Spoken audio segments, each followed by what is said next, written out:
Hello friends, આપણે unit 7 શરૂ કરેલ છે, જેમાં રીડ 1 જે કમ્પ્લીટ કર્યો છે અને હવે આપણે રીડ 2 તરફ જઈએ, જેનું ટાઇટલ છે ફર્સ્ટ એડ. ફર્સ્ટ એડનો મતલબ થાય છે કે પ્રાથમિક સારવાર. તો આપણને શારીરિક રીતે ઘણી બધી ઈજાઓ થતી હોય છે, તો એમાં આપણા ઘરથી લઈને હોસ્પિટલ સુધી પહોંચવા સુધીનું અંતર વધુ હોય તો પછી આપણે ઘરે રહીને જ કેવી રીતે પ્રાથમિક સારવાર કરી શકીએ તેના વિશેની આજે માહિતી મેળવવાની છે. તો તમારી બુકમાં પેજ નંબર 76 ઉપર રીડ 2 આપણે જોઈ લઈએ first aid. First aid is the immediate medical help given to an injured person before he or she is taken to the hospital. First aid શું છે? તો ફર્સ્ટ એડ એટલે પ્રાથમિક સારવાર. તો ફર્સ્ટ એડ એ ઇમિડિયેટ મેડિકલ હેલ્પ છે. Immediate એટલે તુરંત આપવામાં આવતી, તાત્કાલિક મળતી મેડિકલ મદદ છે જે ઇન્જર્ડ પર્સનને આપવામાં આવે. ઇન્જર્ડ એટલે ઘવાયેલો, જેને કંઈક વાગ્યું છે તે. Before he or she is taken to the hospital. શાના પહેલાં પ્રાથમિક સારવાર આપવામાં આવે? તો તેને હોસ્પિટલ લઈ જવામાં આવે એની પહેલાં. મતલબ કે ઘણા કિસ્સામાં તમે એવું સાંભળ્યું હશે કે જે તે વ્યક્તિને રસ્તામાં જ આવું કંઈક પ્રોબ્લેમ થઈ ગયો અને કદાચ એ જીવ પણ ગુમાવી દે છે. એવું આપણે સાંભળીએ છીએ કે હોસ્પિટલ સુધી લઈ જતા હતા અને રસ્તામાં એની તબિયત થોડી વધારે પડતી બગડી ગઈ. તો જો પ્રાથમિક સારવાર વિશે આપણને થોડો ઘણો ખ્યાલ હોય તો આપણે એ મુજબ ઉપચાર કરી શકીએ, સારવાર કરી શકીએ અને તેને સુરક્ષિત રીતે હોસ્પિટલ સુધી પહોંચાડી શકીએ. ફોર એક્ઝામ્પલ, કે કોઈ વ્યક્તિને ઘા વાગ્યો છે અને અતિશય બ્લડ વહી રહ્યું છે, લોહી વહી રહ્યું છે, તો વધુ પડતો રક્તસ્રાવ કેવી રીતે અટકાવવો એ જો આપણને ખબર હોય તો આપણે આપણી રીતે જ ત્યાં લોહી વહેતું અટકાવી શકીએ અને ત્યારબાદ હોસ્પિટલ સુધી સુરક્ષિત પહોંચાડી શકીએ. અને ત્યાર પછી ડૉક્ટર પોતાના મુજબ જે સારવાર કરે એ મુજબ તો આપણે દર્દીનું વધારે પડતું લોહી વહી જતું અટકાવી શકીએ છીએ. તો આ એક નાનકડું એક્ઝામ્પલ હતું. આવી રીતે જુદા જુદા કેસમાં કઈ પ્રાથમિક સારવાર આપી શકાય તે આપણે આગળ જોઈશું. First aid helps to make sure that the injured person is safe and comfortable till a doctor can help. First aid એટલી ખાતરી કરે છે, એટલે પ્રાથમિક સારવાર એ એટલી ખાતરી અપાવે છે જે તે વ્યક્તિને, ઇન્જર્ડ પર્સનને, કે એ પોતે સુરક્ષિત છે, કમ્ફર્ટેબલ છે. ક્યાં સુધી? જ્યાં સુધી એને ડૉક્ટરની મદદ મળે નહીં ત્યાં સુધી. એટલે થોડુંક નિશ્ચિંત થઈ જવાય, કારણ કે કંઈક આપણને ખ્યાલ આવી ગયો છે કે હવે મારી પરિસ્થિતિ આ મુજબ છે તો હું ડૉક્ટર જોડે પહોંચીશ ત્યાં સુધી મને વાંધો આવશે નહીં. જેમ કે ફ્રેક્ચર થયું છે, કોઈ હાડકું ભાંગી ગયું છે, તો જનરલી કોઈને ખ્યાલ નથી આવતો કે ફ્રેક્ચર થયું છે કે નહીં, તો પછી એ અંગનું અવયવ એટલું હલનચલન ન થઈ શકે. હવે જો કોઈને ખ્યાલ ન હોય કે આ વ્યક્તિને ફ્રેક્ચર થયું છે તો એને મદદ કરતાં પણ ક્યાંક એ અવયવને એટલું હલાવી દે છે કે પછી હાડકું એની પોઝિશન બદલી નાખે અને પહેલાં કરતાં પણ વધારે પરિસ્થિતિ બગડી જાય. તો આવી ખબર ન હોય એટલા માટે પ્રોબ્લેમ થાય છે. તો ખબર રાખવી એ જરૂરી છે અને એટલા માટે ફર્સ્ટ એડ આપવી જરૂરી છે. તો આવો આપણને ખ્યાલ આવી જાય કે મને ફ્રેક્ચર થયું છે હાથમાં કે પગમાં, તો પછી હવે મારે હાથ હલાવવાનો નથી. ક્યાં સુધી? જ્યાં સુધી મને ડૉક્ટર મળે નહીં ત્યાં સુધી. તો આવું ક્યારે થશે? જ્યારે આપણને ફ્રેક્ચરના લક્ષણો ખબર હોય તો. જેમ કે કંઈક ઘા થયો છે તો લોહી વહી રહ્યું છે, વધારે પડતું લોહી વહી જાય તો શું પ્રોબ્લેમ થાય એ બધી આપણને ખબર હોય તો આપણે લોહીને જતું અટકાવવાના પ્રયત્નો કરીશું. પણ જો ખબર જ નહીં હોય તો આપણે એના માટે કોઈ પ્રયત્ન કરી શકીશું નહીં. એટલા માટે જે તે દર્દી છે એ ડૉક્ટર સુધી પહોંચે ત્યાં સુધી કમ્ફર્ટેબલ રહે એ જ પ્રાથમિક સારવારનો મુખ્ય ઉદ્દેશ્ય રહેલો છે. In case of major accidents, મોટા એક્સિડન્ટના કેસમાં The first aid given during the first hour has saved many lives. મોટા એક્સિડન્ટ્સમાં એવું જોવા મળ્યું છે કે પહેલા કલાકની અંદર જે એને મદદ કરવામાં આવી છે, સારવાર કરવામાં આવી છે, એ સારવારને કારણે જે તે વ્યક્તિનું જીવન બચી શક્યું છે. એટલે ઘણા કેસમાં એવું જોવા મળે છે કે તાત્કાલિક સારવાર ન મળવાથી જે તે વ્યક્તિએ પોતાનો જીવ ગુમાવ્યો, અને સામે ઘણા એવા કેસ પણ જોવા મળે છે કે તાત્કાલિક સારવાર મળી ગઈ છે, એટલે કે ફર્સ્ટ એડ મળી ગઈ છે, તો પછી એના લીધે એનો જીવ બચી શક્યો છે. ઘણી વખત આપણે ડૉક્ટરને કહેતા સાંભળીએ છીએ કે તમે સારું કર્યું કે આ વ્યક્તિને આવી રીતે ઉપચાર કર્યો, નહીંતર એ વ્યક્તિ આજે જીવતો ન હોત. ક્યારે? જે ડ્યુરેશન છે જે તે સ્થળથી લઈને હોસ્પિટલ સુધી પહોંચવાનું, એ સ્થળની વચ્ચેનું જે અંતર છે એ સમયગાળાની વાત છે. એટલા માટે પ્રાથમિક સારવાર એ આપણી જિંદગીનો મહત્ત્વનો ભાગ છે એવું કહેવાય. Different injuries have to be treated differently. જુદા જુદા પ્રકારની ઇન્જરી એટલે કોઈ પણ ઘા, જુદા જુદા પ્રકારના ઘાને જુદી જુદી રીતે ટ્રીટમેન્ટ આપવામાં આવે છે. બધા માટે સમાન પ્રકારની સારવાર ન હોય. બિફોર ગિવિંગ ફર્સ્ટ એડ આપતા પહેલાં, પ્રાથમિક સારવાર પહેલાં, wash your hands well with soap and water. શું કરવું જોઈએ? આપણે સૌથી પહેલાં આપણા હાથ સ્વચ્છ કરવા જોઈએ. જો આપણે કોઈકની મદદ કરવા જઈ રહ્યા છે તો આપણા હાથ પાણી અને સાબુથી એકદમ સ્વચ્છ કરવા જોઈએ. This is done to prevent germs from entering the wounds. આ શું કરે છે?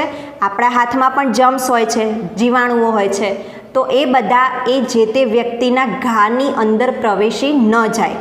કારણ કે ઘા ખુલ્લો હોય છે, લોહી નીકળતું હોય, છોલાઈ ગયું હોય, આવું બધું થાય તો એ ખુલ્લો ઘા છે. હવે એની અંદર જો જર્મ્સ પ્રવેશી જશે તો પછી એને વધારે પ્રોબ્લેમ થાય. તો આપણા ગંદા હાથે આપણે એને હેલ્પ કરીએ એના કરતાં પહેલો જ નિયમ એ છે કે જો આપણે કોઈ વ્યક્તિને અડવા જઈ રહ્યા છે એની મદદ માટે, તો આપણા હાથ સાબુ અને પાણીથી સ્વચ્છ કરવા જોઈએ, જેથી આપણા હાથની અંદર રહેલા બેક્ટેરિયા કે જર્મ્સ એના શરીરમાં પ્રવેશે નહીં. હવે જુદા જુદા પ્રકારના ઇન્જરીમાં કેવા પ્રકારની સારવાર આપવી જોઈએ એના વિશે છે. તો આ હવે આપણા માટે અતિ મહત્ત્વની માહિતી છે એવું કહેવાય. તો તમે જરા ધ્યાનથી સમજવાનો પ્રયત્ન કરો. પહેલું છે બર્ન્સ. બર્ન્સ એટલે દાઝવું.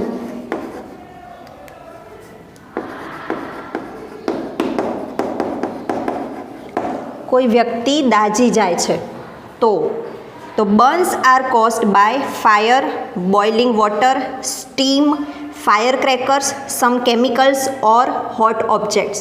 દાઝવું શાના કારણે વ્યક્તિ દાઝતી હોય છે? તો બાય ફાયર, આગ દ્વારા દાઝી જાય. બોઇલિંગ વોટર, ઉકળતા પાણીથી પણ દાઝી જવાય. સ્ટીમ, અતિશય ગરમ વરાળ લેવાથી પણ દાઝી જવાય. ફાયર ક્રેકર્સ, ફટાકડાના લીધે ક્યારેક દાઝી જવાય છે. સમ કેમિકલ્સ, કેટલાક રસાયણો એટલા વધારે પડતા જ્વલન હોય છે જેનાથી પણ દાઝી જવાય. ઓર હોટ ઓબ્જેક્ટ, અને એના સિવાય કોઈ પણ ગરમ વસ્તુને અડવાથી પણ દાઝી જવાય. તો આ બધું અચાનક થાય છે. તો દાઝી જઈએ છીએ આપણે કોઈ બી વ્યક્તિ, અને પછી કેવી બળતરા થાય છે. તો જ્યાં સુધી આપણે ડૉક્ટર પાસે ન પહોંચીએ ત્યાં સુધી આપણે સહન કરવું પડે છે. તો એનો ઈલાજ આપણે જાતે કરી શકતા નથી.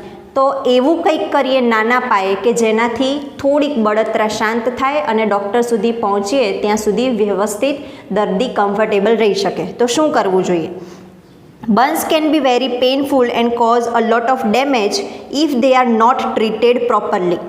બર્ન્સ, દાઝ જે છે, બળી જવું કે દાઝવું, એ બહુ જ અતિશય પેઇનફુલ, દુઃખકારક હોય છે, દર્દનાક હોય છે, અને cause a lot of damage, ઘણું બધું નુકસાન પહોંચાડે છે શરીરને.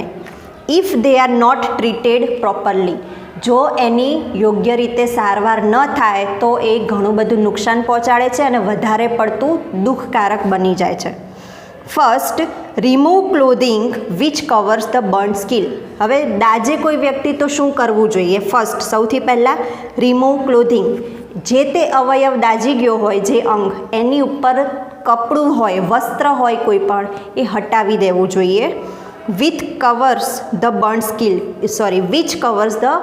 સ્કિન. જે ચામડી દાઝેલી છે એની ઉપર કોઈ વસ્ત્ર રહેવું જોઈએ નહીં. Then pour cold water on that area for several minutes. Several એટલે કેટલીક મિનિટ સુધી એ જે અવયવ છે જ્યાં દાઝ્યા છે એની ઉપર ઠંડુ પાણી રેડે જ જવું જોઈએ. ઠંડા પાણીનો પ્રવાહ ત્યાં વહેવડાવવો જોઈએ. Soaking the burnt part in a cool water for 20-30 minutes will help relieve pain. Soaking એટલે ડુબાડી રાખવું.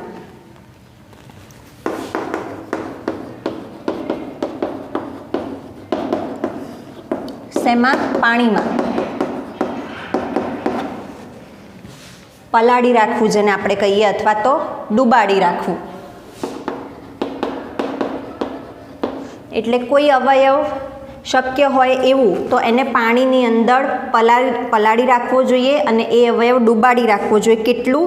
લગભગ 20થી 30 મિનિટ સુધી. એટલે લગભગ અડધો કલાક સુધી જે તે અવયવ જે બળી ગયો છે તેને પાણીની અંદર પલાળી રાખવાથી દર્દ ઓછું થાય છે. Anaesthetic skin sprays and creams may cause an allergic reaction. બજારમાં કેટલીક ક્રીમ મળે છે, કેટલુંક સ્પ્રે મળે છે કે દાઝી ગયા હોય તો આ એપ્લાય કરી દો. એ એનેસ્થેટિક સ્કિન સ્પ્રે એ એવું કહેવાય છે. એન્ડ ક્રીમ, આ પ્રકારના જે કોસ્મેટિક્સ ટાઈપ મળે છે બજારમાં એને આપણે જાતે ઉપયોગ કરવો જોઈએ નહીં, કારણ કે મે કોઝ એન એલર્જીક રિએક્શન. ઘણી વખત એનાથી એલર્જીક રિએક્શન આવે છે જે આપણને ખ્યાલ નથી હોતો, કારણ કે દરેકનું શરીર જુદું જુદું હોય, દરેકની ચામડી જુદા જુદા પ્રકારની હોય. જ્યારે દવા તો એક જ પ્રકારની બનાવી છે બજારવાળાએ, તો પછી બધાની સ્કિનને એ અનુકૂળ આવે નહીં અને કેટલીક વખત વાત વણસી જાય છે. તો આ બધું આપણે જાતે કરવું જોઈએ નહીં. તો જો દાજ્યા હોય તો ખાલી એની ઉપર પાણી, ઠંડુ પાણી વહેવડાવવું જોઈએ. કપડાં હોય તો એ દૂર કરી દેવા જોઈએ. If there are no open blisters. હવે દાજવાના જુદા જુદા આપણને લક્ષણ જોવા મળે છે. ઘણી વખત નાનો ઘા હોય છે, નાની અમથું જ આપણે દાજ્યા હોય છે, અને ઘણી વખત બહુ વધારે પડતું દાજી ગયા હોય તો પછી બ્લિસ્ટર થાય છે. બ્લિસ્ટર એટલે આપણે સાદી ભાષામાં કહીએ ફોડલા પડવા. પાણી જેવો ફોડલો પડી જાય છે અને એ જો ફૂટી જાય તો પછી આપણને વધારે બળતરા થાય છે. તો if there are no open blisters, જો આવો ફોડલો પડ્યો ન હોય તો apply antibiotic treatment and cover it with a dry bandage.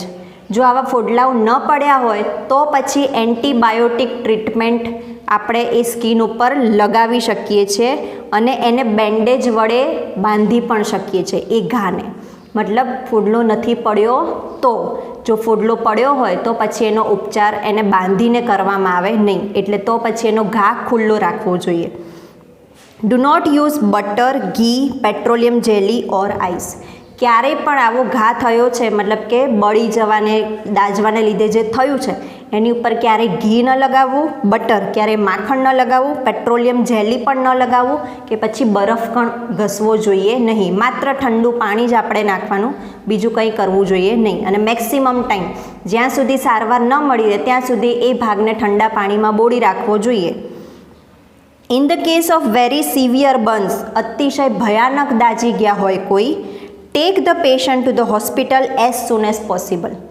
તો પછી આપણે તરત જ એ વ્યક્તિને હોસ્પિટલ લઈ જવો જોઈએ, જેટલી ઝડપથી થઈ શકે એટલી ઝડપથી. નાનો ઘા હોય તો વાંધો ના આવે, ઘરે આપણે ઉપચાર કરીને પછી આપણે હોસ્પિટલ જઈએ તો ચાલે.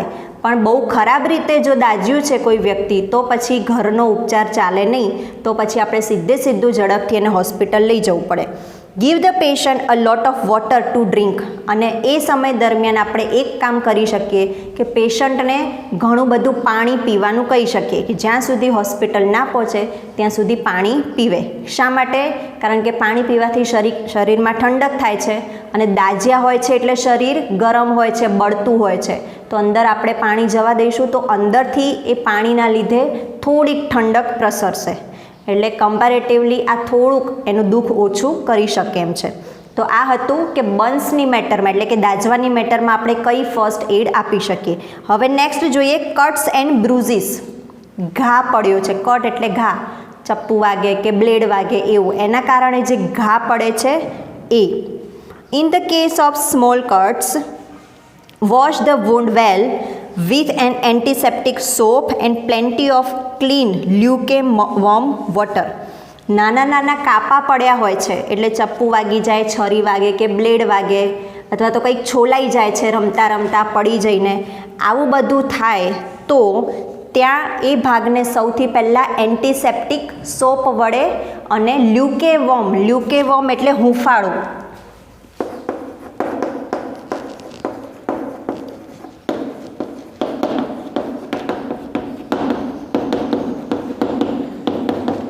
હૂંફાળું પાણી, મતલબ કે અતિશય ગરમ નહીં અને ઠંડુ પણ નહીં, સહન થાય એવું ગરમ પાણી. તો એવા હૂંફાળા પાણી અને એન્ટીસેપ્ટિક સોપ એના વડે એ ઘાને સાફ કરી દેવું જોઈએ. એન્ટીસેપ્ટિક એટલે ફોર એક્ઝામ્પલ બજારમાં આપણને સેવલોન ડેટોલ વગેરે જેવા સાબુ મળી રહે છે એના વડે એ ઘા ક્લીન કરવો જોઈએ, એટલે એના ઉપર જે બેક્ટેરિયા કે જર્મ્સ હોય એ બધું દૂર થઈ જાય. Dry the wound with a swab of cotton. Swab એટલે કકડો અને કોટન એટલે રૂ. તો પછી એને ધોયા બાદ સ્વેબ એટલે કે રૂના ટુકડાથી એને સાફ કરો અને ડ્રાય કરી દો, ક્લીન કરી દો, કોરું કરી દો. If the bleeding continues. હવે એ દરમિયાન જો લોહી ચાલુ જ છે વહેવાનું, બ્લીડિંગ ચાલુ જ છે, press a thick pad of gauze covered cotton on the wound till it stops bleeding. આ વુન્ડ એટલે ઘા, જે જગ્યાએથી લોહી નીકળે છે તે. તો માની લો કે હજુ લોહી વહેવાનું ચાલુ જ છે, તો પછી આપણે એને અટકાવવું પડશે. તો એના માટે શું કરવાનું? Press a thick pad of gauze. Gauze એટલે આપણે સાદી ભાષામાં કહીએ તો પાટો બાંધ્યો એવું કહીએ છીએ, પણ એ પાટો બાંધતી વખતે પહેલાં એક આટલું ચોરસ ટાઈપનું અથવા તો એના શેપનું એક નાનકડું પેડ મૂકીએ છીએ, એટલે એને કવર કરીને કે જે જગ્યાએથી એક્ઝેક્ટલી બ્લડિંગ થઈ રહ્યું છે એની ઉપર થોડુંક રૂ મૂકીએ છીએ અને એની ઉપર આટલું સ્વેબ ઓફ ગોઝ એટલે કે પાટાનો ટુકડો મૂકીએ છીએ અને પછી એને આપણે બાંધીએ છીએ, કવર કરીએ છીએ. જ્યાં સુધી એ બ્લીડિંગ સ્ટોપ ન થાય ત્યાં સુધી આ રીતે આપણે એને બાંધીને કવર કરીએ છીએ. Apply an antiseptic cream and cover the wound with cotton. એની ઉપર એન્ટીસેપ્ટિક ક્રીમ લગાવવી જોઈએ. ફોર એક્ઝામ્પલ બધાને સોફ્રામાઇસિનનું નામ ખ્યાલ હશે, તો એવી કોઈ ક્રીમ છે એ લગાવી શકીએ છીએ આપણે અને એને પછી કોટન વડે કવર કરી શકીએ છીએ. Use bandage if the cut is big. જો બહુ મોટો ઘા છે તો પછી બેન્ડેજ વાપરવો પડે, અને બેન્ડેજ એટલે પણ પાટો જ. માની લો કે નાનકડો અમથો કટ છે તો પછી આપણે એની ઉપર રૂ મૂકીએ, નાનું પેડ મૂકીએ અને એની ઉપર પેલી પટ્ટી લગાવી દઈએ છીએ જેથી કરીને એ ખસી ન જાય. પણ મોટો ઘા થયો છે તો પછી આપણે એ અંગ સાથે આખો પાટો બાંધી દેવાનો જેથી કરીને વધારે બ્લડ વહી ન જાય. Change it daily. અને આવું રોજ કરવાનું. જ્યાં બી ઘા પડ્યો છે તો રોજે એ બદલતું રહેવું પડે. રોજ ઘાને ધોવો પડે એન્ટીસેપ્ટિક સોપ વડે, ત્યાં ફરીથી તમે એન્ટીસેપ્ટિક ક્રીમ લગાવો અને ફરીથી એની ઉપર પાટો બાંધી દેવો પડે. આવું રોજ કરો. Do not keep the wound open. ઘાને ક્યારે ખુલ્લો રાખવો જોઈએ નહીં, કારણ કે હવામાંના જીવાણુ એમાં ફરતા હોય છે અને પછી વધારે બગાડે, એટલે ખુલ્લો નહીં રાખવાનો. If the cut is deep. જો કટ ઊંડો છે, જે કાપો પડ્યો છે અતિશય ઊંડો છે, clean it with soap and water. તો પછી એને પાણી અને સાબુથી ક્લીન કરતા રહો. Press a pad of gauze covered cotton or close to the wound. જે આપણે પેડ જેવું નાનકડું પાટો એને પેડ બનાવીને મૂકીએ છીએ એ પ્રેસ કરીને જ રાખો, એની ઉપર દબાવીને જ રાખો અથવા તો કોઈ કપડું. If the wound is on the hand or leg and continues to bleed. જો વુન્ડ એટલે કે ઘા હાથ કે પગ ઉપર છે અને બ્લીડિંગ કન્ટિન્યુ થઈ રહ્યું છે, take a wide piece of cloth or a handkerchief. અને એ સમયે આપણી પાસે એવી કોઈ મેડિકલ કિટ નથી તો પછી મોટું કપડું લેવું જોઈએ પહોળું, અથવા તો પછી હેન્કરચીફ એટલે કે હાથ રૂમાલ લેવો જોઈએ અને એને ફિટ કરીને બાંધી દેવો જોઈએ.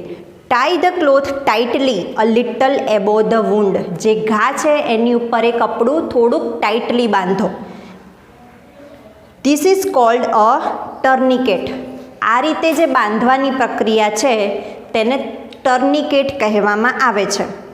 ઇન ધ બ્રેકેટ શું કહ્યું છે? Make sure it is not too tight. એટલું ધ્યાન રાખો કે અતિશય ટાઈટ ન હોવું જોઈએ. As this can cause injury. કારણ કે અતિશય ટાઈટ બાંધીશું તો પણ પાછો દુખાવો થશે. You should be able to slide a finger under it.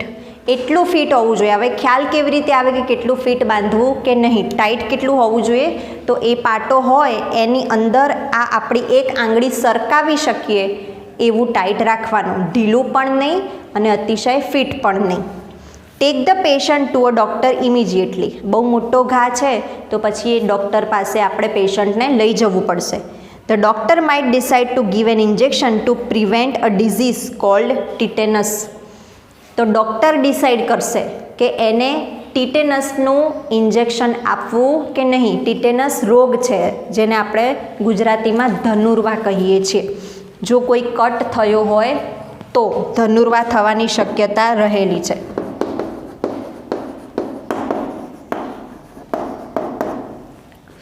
એટલે કોઈ ધાતુ વડે કટ પડ્યો હોય તો પછી ધનુર્વા થઈ શકે છે. તો એ રોગ ન થાય એના માટે ડૉક્ટર ઇન્જેક્શન પણ આપતા હોય છે. ઓકે, આ હતી કટ એન્ડ બ્રુઇઝની વાત. હવે નેક્સ્ટ જોઈએ ફ્રેક્ચર્સ. ફ્રેક્ચર્સથી તો દરેક વ્યક્તિ જાણકાર જ હશે કે બીજા કોકને ક્યારેક ને ક્યારેક તો આપણે ફ્રેક્ચર થયેલું જોયું જ હશે. Some accidents can result in a broken bone. કેટલાક એક્સિડન્ટ એવા થાય છે કે જેમાં હાડકાં તૂટી જાય છે. બોન એટલે હાડકું.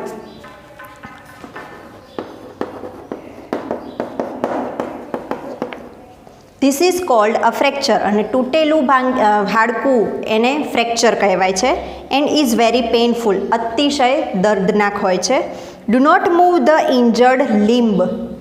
હવે જ્યારે પણ આવું થાય ત્યારે એ ઘવાયેલો લિમ્બ એટલે આખો સાંધાવાળો ભાગ, એને હલાવવો નહીં. હવે ફ્રેક્ચર ક્યાં થવાનું છે? જે જગ્યાએ હાડકું હોય ત્યાં જ ફ્રેક્ચર થાય. એટલે હાડકું તૂટે છે તો એ આખો એની આજુબાજુનો એરિયા હોય એને લિમ્બ કહેવાય. ફોર એક્ઝામ્પલ, હાથની વાત છે, હાથે ફ્રેક્ચર થયું છે તો આ આખું લિમ્બ કહેવાશે. પગે ક્યાંક હાડકું તૂટ્યું છે તો એ આખો પગ લિમ્બ કહેવાય. તો એ જ રીતે જો ફ્રેક્ચર થયું છે તો એ આખું લિમ્બ હલાવવું જોઈએ નહીં. આપણને ખબર નથી કે કયા ભાગનું ફ્રેક્ચર થયું છે, તો જે પરિસ્થિતિમાં હાથ કે પગ હોય એ જ પરિસ્થિતિમાં રાખવું જોઈએ. Place an ice pack to the injured part to bring down the swelling. જ્યાં સુધી ડૉક્ટર સુધી આપણે પહોંચીએ નહીં ત્યાં સુધી પ્રાથમિક સારવાર સ્વરૂપે ફ્રેક્ચરમાં શું કરી શકાય? માત્ર એક જ વસ્તુ કે આઈસ પેક લગાવવો જોઈએ. આઈસ પેક એટલે એવું એક કવર થયેલું હોય છે જેની અંદર એવું મટીરિયલ હોય કે જે ઠંડુ હોય છે. એટલે જ્યાં જ્યાં ફ્રેક્ચર થાય છે ત્યાં સોજો આવી જતો હોય છે. સ્વેલિંગ એટલે સોજો આવવો. તો સોજો અટકાવવા માટે આપણે આઈસ પેક ખાલી આવી રીતે શાંતિથી એપ્લાય કરવું જોઈએ. એને દબાવવાની પણ કોઈ જરૂર નથી. માત્ર આપણે આટલું જ કરવાનું હોય છે ફ્રેક્ચરમાં, બીજું કાંઈ નહીં. Do not let the patient move the broken arm or leg. પેશન્ટને ક્યારે એ તૂટેલો હાથ કે તૂટેલો પગ હલાવવા માટે કહેવું ન જોઈએ. Use splints to make sure that the broken bone does not shift. ઘણી વખત એવું થાય, માની લો કે કોઈ નાના છોકરાને થયું છે, નાનું બાળક છે. આપણે મોટા હોઈએ તો સમજી જઈએ કે મારે હાથ હલાવવાનો નથી. જ્યારે નાનું બાળક એવું સમજી ના શકે અને એ રોતું હોય છે તો પછી એના માટે આપણે એને પાટો બાંધી આપવો જોઈએ. જો પાટો બહુ બધો બાંધી દઈએ તો પછી આપોઆપ જ એ હાથ હલવાનો નથી, જે રીતે આપણે ફ્રેક્ચરમાં બાંધીએ છીએ એ મુજબ. આ ક્યારની વાત છે? જ્યાં સુધી આપણે ડૉક્ટર સુધી પહોંચીએ નહીં ત્યાં સુધી. જો વ્યક્તિ બેભાન છે તો પણ એને ખ્યાલ નહીં આવે તો એના માટે પણ આપણે પાટો બાંધીને એ હાથ કે પગ સીધો જ રહે અથવા તો જે તે પોઝિશનમાં રહે એવું આપણે ટ્રાય કરવો જોઈએ. તો એ જે સ્પેશિયલ અલગ પ્રકારનો પાટો આપણે જેને કહીએ છીએ સાદી ભાષામાં, એ બેન્ડેજ એને કહેવાશે સ્પ્લિન્ટ્સ. તો એ સ્પ્લિન્ટ્સનો આપણે ઉપયોગ કરવો જોઈએ જેથી અંગ હલે નહીં. Use a sling made of cloth two prevent movement. તમે જેને ફ્રેક્ચર થયું હોય અને ખાસ કરીને હાથે ફ્રેક્ચર થયું હોય, જેનો હાથ આમ રહેતો હોય છે, એને જોયું હશે કે આમ હાથ રાખીને પછી ગળામાં એક પટ્ટા જેવું બાંધેલું હોય છે, જેના કારણે આ હાથ આવી રીતે હલી ન જાય. તો આમને આમ જ રાખવાનું છે તો શક્ય છે કે જાતે હાથ આખો દિવસ 24 કલાક રાખી શકે નહીં. એટલા માટે એને એ પટ્ટો પહેરાવવામાં આવે છે તો દર્દી અહીંથી ફ્રી થઈ જાય. એટલે ગમે તે કરશે તો એનો હાથ આવી રીતે જ રહેશે અને આમ સીધો થશે નહીં.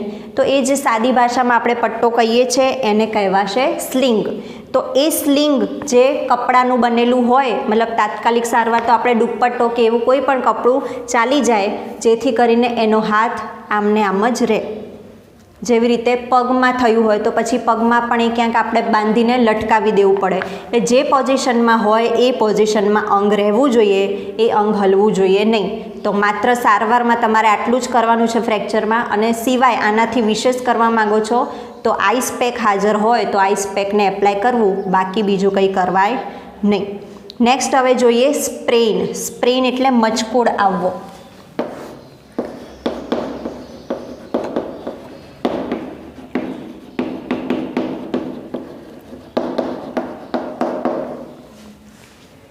આવું પણ દરેક જણને ક્યાંક ક્યાંક અનુભવ થયેલો હશે, મચકોડાઈ જવો, પગ મચકોડાવો, હાથ મચકોડાવો. Sometimes joints like the ankle or wrist get twisted. Twist એટલે આખું મરોડાઈ જવું, વળી જવું. શું? Ankle or wrist. એન્કલ એટલે આપણા પગની ઘૂંટી અને રિસ્ટ એટલે આપણા હાથનું આ કાંડું.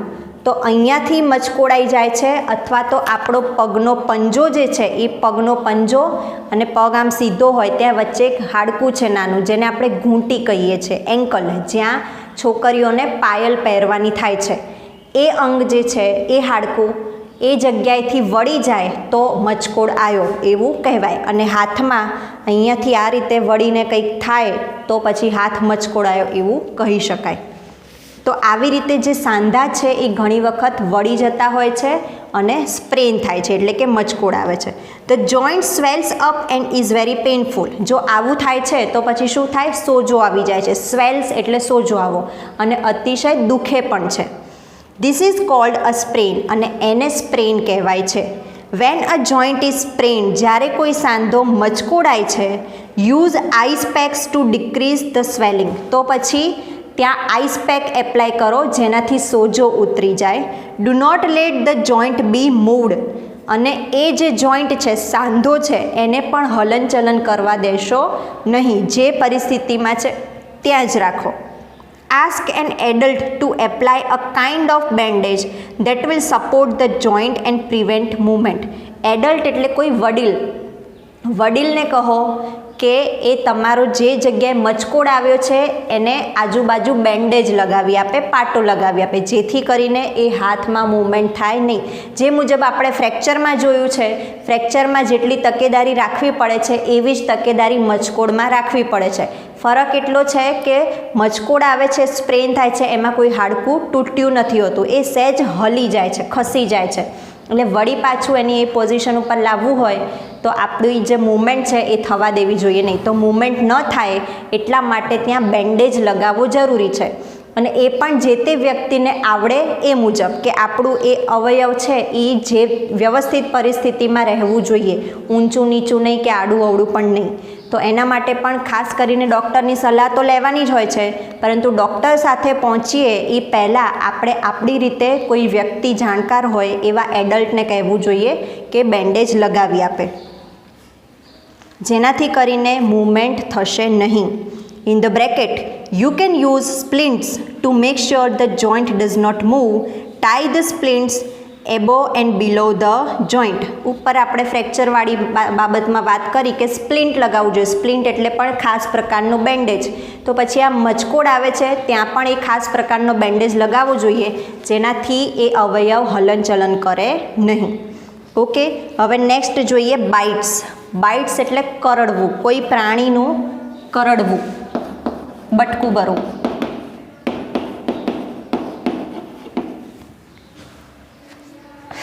ઘણી વખત આવા કિસ્સાઓ બનતા હોય છે કે પ્રાણીઓ કરડી જતા હોય છે. The bites of animals can sometimes be dangerous. ઘણી વખત પ્રાણીઓનું કરડવું એ ખતરનાક થઈ શકે છે. There are many kinds of germs that live in the mouths of animals like dogs and cats. કૂતરાઓ અને બિલાડીઓ જેવા પ્રાણીઓના મોઢામાં ઘણા પ્રકારના જર્મ્સ રહેલા હોય છે. હવે આવા પ્રકારના જર્મ્સ એમના મોઢામાં હોય છે અને એ મોઢાથી એ આપણને બટકું ભરે, કરડી જાય, તો એ બધા જર્મ્સ આપણા ઘા સ્વરૂપે શરીરમાં એન્ટ્રી લે છે અને એના લીધે આપણને રોગ થાય છે. The bites of these animals can lead to the spread of diseases like rabies. અને આવા રોગ પણ થાય છે. કેવા? એટલે ઘણા આ રીતે જો પ્રાણીઓ આપણને બટકું ભરી જાય છે તો રેબીઝ જેવા રોગ આપણને થઈ શકે છે. અને રેબીઝ એટલે કૂતરાઓમાં જોવા મળતો રોગ, હડકવા.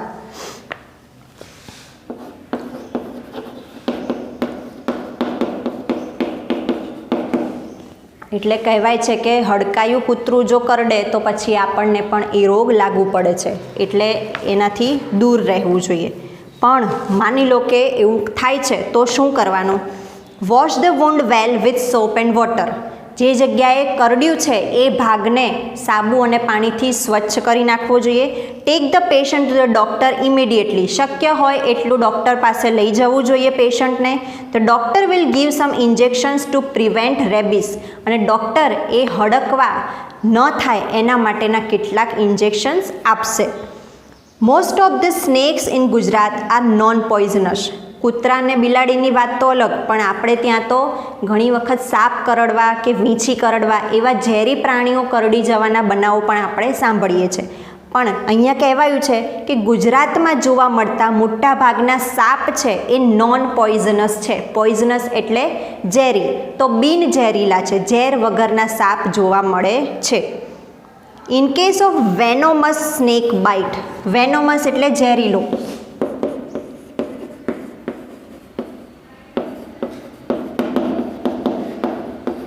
ઝેરવાળું,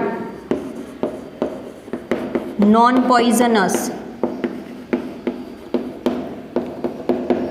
ઝેરી ન હોય.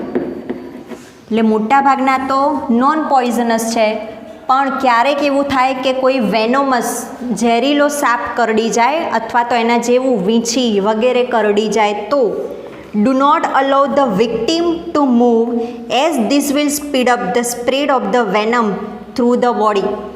ઝેર જે આખા બોડીમાં પ્રસરવાની સ્પીડ છે એ અતિશય વધારે છે, જેની આપણે કલ્પના પણ ના કરી શકીએ.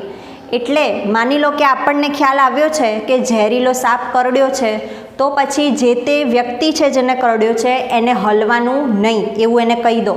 કારણ કે આપણને જ્યારે પણ આવું થાય એટલે આપણે દોડાદોડ કરી મૂકીએ છીએ, હલનચલન ચાલુ થઈ જાય છે.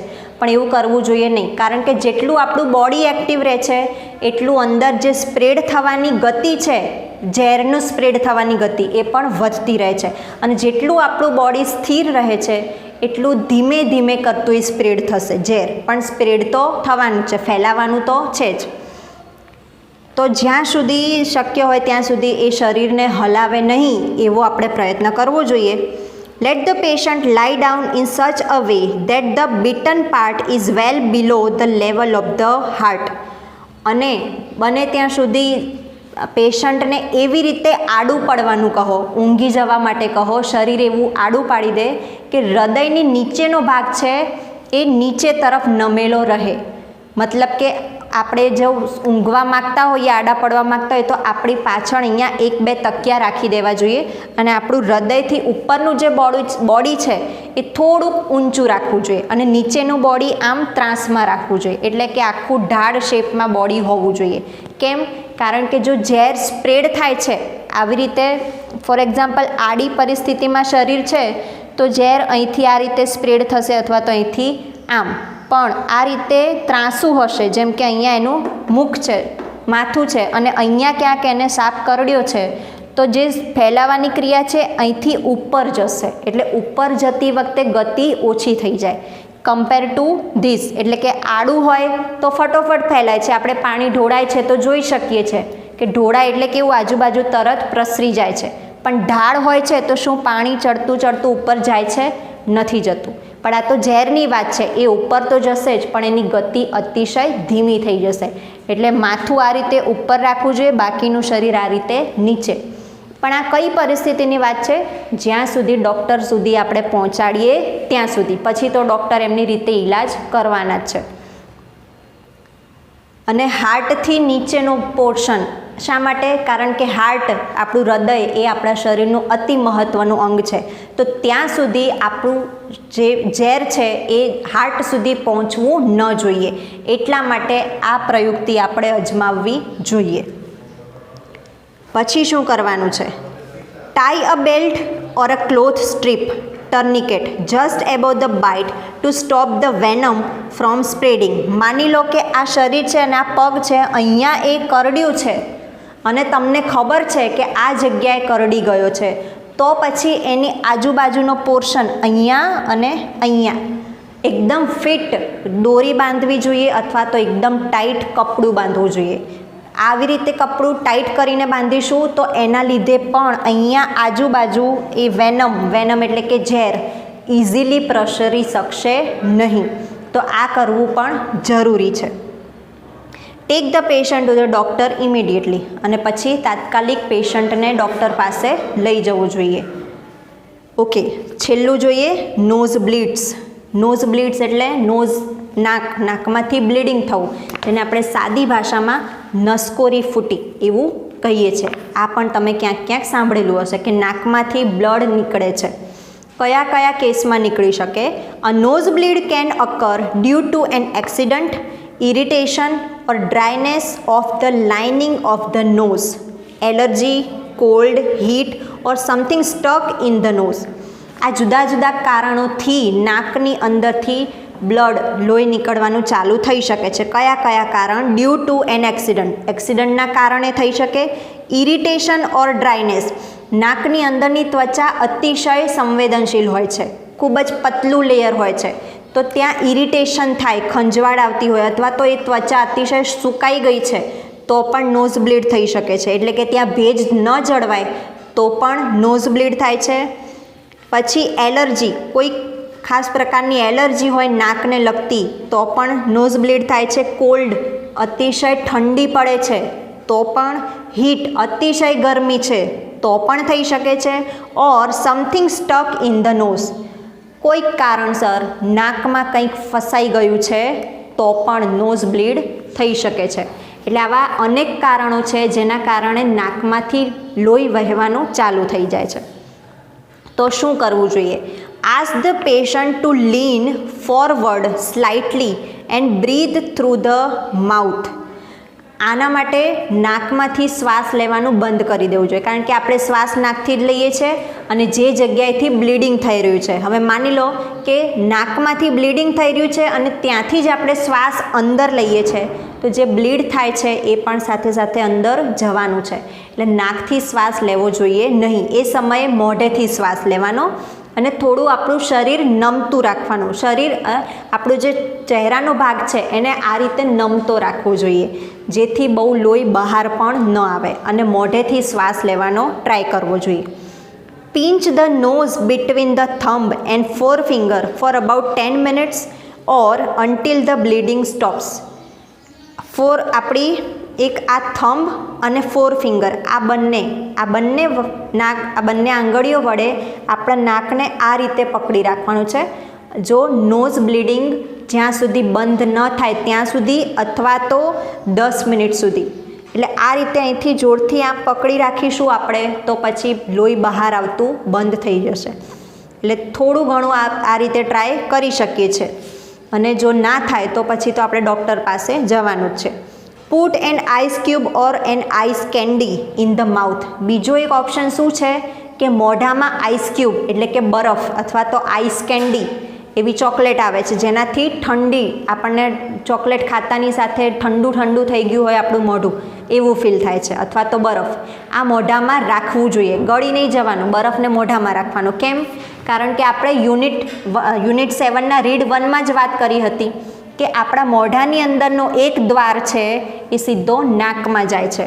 એટલે જો ટેસ્ટ, સ્વાદ અથવા તો સ્મેલ એ મોઢામાં હોવાથી પણ નાકમાં જતી હોય તો બીજી કંઈ અસર પણ થવાની છે. એટલે આપણે મોઢામાં આઈસ ક્યુબ રાખીશું, બરફનો ટુકડો રાખીશું, તો એની ઠંડક સીધી અહીંયા નાકમાં પહોંચશે, અને જેટલું ઠંડુ થાય એટલું બ્લડ વહેવાનું ઓછું થઈ જાય છે કમ્પેરેટિવલી. એટલે આ રીતે 3 આપણે ઉપાય અજમાવવા જોઈએ. એક તો આપણું જે માથું છે એને આમ નમાવી દેવું જોઈએ, જેથી કરીને જે એનો પ્રવાહ છે એ ઓછો થાય. આ 2 આંગળીઓ વડે નાકને આમ પકડીને બંધ રાખવું જોઈએ જ્યાં સુધી બ્લીડિંગ બંધ ન થાય ત્યાં સુધી, અથવા તો 10 મિનિટ સુધી. શ્વાસ મોઢેથી લેવો જોઈએ, નાકથી નહીં. અને મોઢામાં બરફનો ટુકડો રાખવો જોઈએ, જેની ઠંડીના કારણે એ ઠંડી નાકમાં પહોંચશે અને બ્લડ ઓછું વહેવા લાગશે. The cold will slow blood flow to the nose. જે ઠંડક છે મોઢામાં એના કારણે નાકમાંથી જે બ્લડનો પ્રવાહ છે એ આપોઆપ ઓછો થઈ જશે. તો વિદ્યાર્થી મિત્રો, આજે આપણે આમ જુદા જુદા પ્રકારના જે કંઈ બી આપણને લક્ષણો જોવા મળે કે નોઝ બ્લીડ થાય છે, કે સ્પ્રેન થયું, કે ફ્રેક્ચર થયું વગેરે, એમાં તાત્કાલિક સારવાર સ્વરૂપે આપણે આપણા ઘરે આપણી જાતે શું પગલાં લઈ શકીએ છીએ તેના વિશે માહિતી મેળવી છે. તો આશા રાખું છું કે તમને ખ્યાલ આવી ગયો છે અને જરૂર પડીએ તમે એનો ઉપયોગ પણ કરી શકો છો. Thank you.